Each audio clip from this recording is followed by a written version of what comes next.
চলো আজ তোমাদের সাথে মালদা টু ডায়মন্ড হারবার যাওয়ার একটা জার্নি শেয়ার করি। হাই, আমি স্নেহা। আর এখানে ফার্স্টে আমার মা আমার জন্য একটু টিফিন বানিয়ে নিচ্ছে আর আমি সেটাকে খেয়েও নিলাম। তারপরে একটু রেডি হয়ে ব্যাগ ট্যাগ গুছিয়ে মেকআপ শেকআপ করে বেরিয়ে পড়লাম মালদা যাওয়ার উদ্দেশ্যে। আর আমি একটা জ্যাকেট মতো পরে নিয়েছিলাম কারণ বাইরে একটু ঠান্ডা ছিল।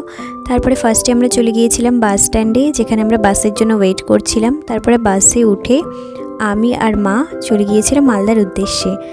তারপরে দেখো আমরা টোটোতে উঠে গিয়েছিলাম, আমি ম্যাক্সের পাশ দিয়ে যে রাস্তাটা আছে সেটাতে যাচ্ছিলাম। আর ফাইনালি আমরা পৌঁছে গেলাম মালদা স্টেশনে। আর এখানে আমি আর মা অনেক আগেই পৌঁছে গিয়েছিলাম, তাই আমরা ট্রেনের জন্য ওয়েট করছিলাম। আর ফাইনালি আমাদের ট্রেনও চলে এলো, এটা ছিল গৌড় এক্সপ্রেস। তারপরে আমরা আমাদের সিটে বসে গেলাম আর আমাদের ট্রেনও রওনা দিল শিয়ালদার উদ্দেশ্যে। রাত্রে আমরা সেই আগের বানানো ম্যাগিটাই খেয়েছিলাম। আর এটা যত সম্ভব বর্ধমানের দিকে নেওয়া একটা ক্লিপ, আমার সামনের সিটটা ফাঁকাই ছিল। তারপরে শিয়ালদা স্টেশনেও পৌঁছে গেলাম আর অনেক ভোরেই ট্রেন ধরে আমরা পাড়ি দিলাম ডায়মন্ড হারবারের উদ্দেশ্যে। আর এই যে দেখো আমরা ডায়মন্ড হারবারে পৌঁছেও গিয়েছি আর অবশেষে আমি আমার দিদির বাড়িতেও চলে গেলাম, যেখানে পুচকি খেলছে। ঠিক আছে, আজকের জন্য বাই।